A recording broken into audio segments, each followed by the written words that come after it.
तो आज हम इस वीडियो में सीखेंगे कि किसी भी चीज़ को कोराडा में जेपीजी कैसे किया जाता है। जेपीजी मतलब कि एक्सपोर्ट इसको कैसे किया जाता है। तो सबसे पहले जैसे कि मान लीजिए ये ऑब्जेक्ट है मेरा, तो इसको मुझे अगर जेपीजी करना है तो कैसे करेंगे। तो सबसे पहले इसको सिलेक्ट करेंगे। सिलेक्ट करने के बाद से दोस्तों आपको क्या करना है, यहाँ पे फाइल दिख रहा है आपको, तो इसी फाइल में आपको आ जाना है।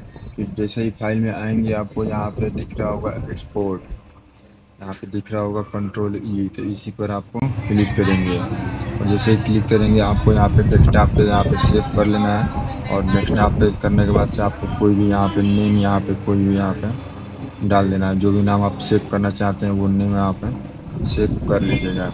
और सेव करने के बाद से आपको यहाँ पे दिख रहा होगा एक्सपोर्ट, यहाँ पे नीचे। आप जैसे ही एक्सपोर्ट करेंगे आपको यहाँ पे साइज आपको देखना पड़ेगा, साइज देख लीजिएगा। और फिर यहाँ पे सेटिंग में यहाँ पे आपको ग्रे स्केल RGB CMYK के जो भी करना चाहते हो ग्रे स्केल में, तो ग्रे हो जाएगा। जैसे मैं ये ग्रे करके दिखा देता हूँ, तो ये देख सकते हैं ये ग्रे हो चुका है। फिर मैं इसको अगर RGB करूँगा तो ये RGB हो जाएगा। अगर आपको कहीं प्रिंट में भेजना होगा तो यहाँ पे आपको CMYK करना होगा। CMYK यहाँ से कर लीजिएगा, यहाँ से RGB आप कर सकते हैं।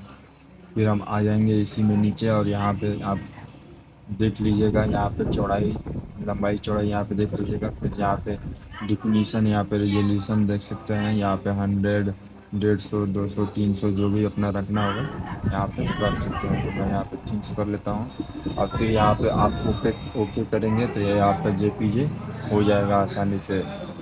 ये आपका JPG हो गया होगा, या यहाँ पे आप डेस्कटॉप पे आप जाकर वहाँ पे देख सकते हैं। वैसे ही दोस्तों और भी इंफॉर्मेशन के लिए मुझे सब्सक्राइब कर लीजिए।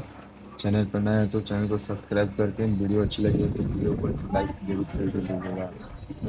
चलिए दोस्तों, मिलते हैं अगली वीडियो में, तब तक के लिए जय हिंद, वंदे मातरम।